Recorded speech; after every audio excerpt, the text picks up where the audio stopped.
আসসালামু আলাইকুম। আপনাদের মাঝে অনেকেই জানতে চেয়েছেন যে আপনারা আপনাদের ফেসবুক অ্যাকাউন্টটি কীভাবে পার্মানেন্টলি ডিলিট করে দিবেন।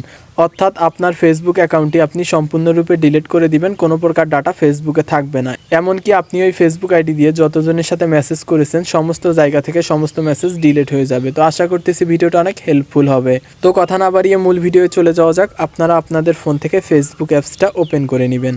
ফেসবুক অ্যাপসটা ওপেন করার পর এখানে দেখতে পাচ্ছেন থ্রি লাইনে ক্লিক করে দিবেন। থ্রি লাইনে ক্লিক করার পর আপনি কোন আইডিটা ডিলিট করতে চাচ্ছেন আইডিটা অবশ্যই সিলেক্ট করে নেবেন এবং আপনাকে অবশ্যই প্রোফাইল সিলেক্ট করতে হবে। এখান থেকে যদি আমি আমার মোহাম্মদ রেদওয়ান আইডিটা সিলেক্ট করে দিই এবং এই আইডিটা ডিলিট করার মাধ্যমে আপনাদের দেখাই, তো আইডিটা লগ ইন হতে একটু টাইম নেবে। তো অলরেডি লগ ইন হয়েছে। তারপর কি করবেন, এখানে দেখতে পাচ্ছেন থ্রি লাইন, আপনারা সিম্পলি থ্রি লাইনে ক্লিক করে দিবেন। থ্রি লাইনে ক্লিক করার পর এরকম একটি ইন্টারফেস শো করবে। এখান থেকে স্ক্রল করে একটু নিচে চলে আসবেন। তারপর এখানে দেখতে পাচ্ছেন সেটিং অ্যান্ড প্রাইভেসি, তো আপনারা সিম্পলি এই সেটিং অ্যান্ড প্রাইভেসিতে ক্লিক করে দিবেন। তারপর এখানে দেখতে পাচ্ছেন সেটিং, আপনারা এখান থেকে সেটিংয়ে ক্লিক করে দিবেন। সেটিংয়ে ক্লিক করার পর এখানে বেশ কিছু অপশন দেখতে পাচ্ছেন, personal details, password and security, ad preferences, payment, Meta verification. এখান থেকে আপনারা কি করবেন, নিচে দেখতে পাচ্ছেন see more and account centre, এটার উপর ক্লিক করে দিবেন। ক্লিক করে দেওয়ার পর এখানে একটা অপশন পাবেন পার্সোনাল ডিটেলস, তো আপনারা সিম্পলি পার্সোনাল ডিটেলসে ক্লিক করে দিবেন।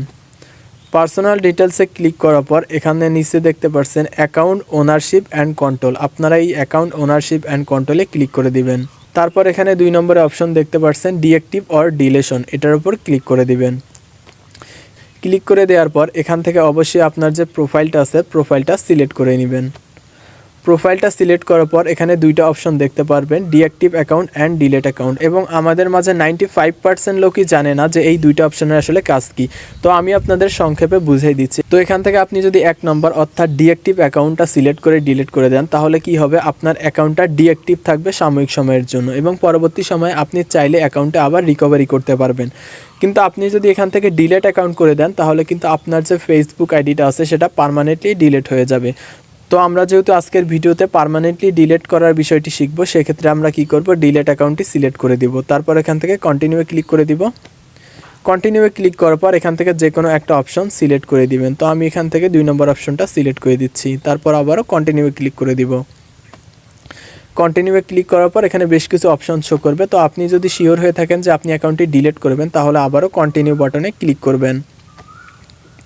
ক্লিক করার পর একটু স্ক্রল করে নিচে চলে আসবেন। নিচে চলে আসার পর আবারও একটা কন্টিনিউ বাটন দেখতে পারবেন, এই কন্টিনিউ বাটনে আপনারা ক্লিক করে দিবেন। ক্লিক করে দেওয়ার পর এখান থেকে আপনার পাসওয়ার্ডটা চাইবে। এখানে আপনি অবশ্যই আপনার যে ফেসবুকের পাসওয়ার্ডটা আছে পাসওয়ার্ডটা দিয়ে দিবেন। দিয়ে দেওয়ার পর এখানে যদি কন্টিনিউয়ে ক্লিক করে দেন তাহলে কিন্তু আপনার ফেসবুক অ্যাকাউন্টটি পার্মানেন্টলি ডিলিট হয়ে যাবে। তো আশা করি বুঝাইতে পারছি কিভাবে আপনারা ফেসবুক অ্যাকাউন্ট পার্মানেন্টলি ডিলিট করে দিবেন। আমি যেহেতু আমার এই অ্যাকাউন্টে ডিলিট করতে চাচ্ছি না তাই আমি দেখালাম না, কিন্তু স্টেপটা খুবই সহজ। আপনি পাসওয়ার্ডটা দিলেই সুন্দরভাবে ডিলিট হয়ে যাবে। আপনি ডিলিট করার সাথে সাথেই ফেসবুক অ্যাকাউন্টটা ডিলিট হয়ে যাবে, কিন্তু আপনি পরবর্তী 29 দিনের মধ্যে চাইলে অ্যাকাউন্টটা রিকভারি করতে পারবেন। তো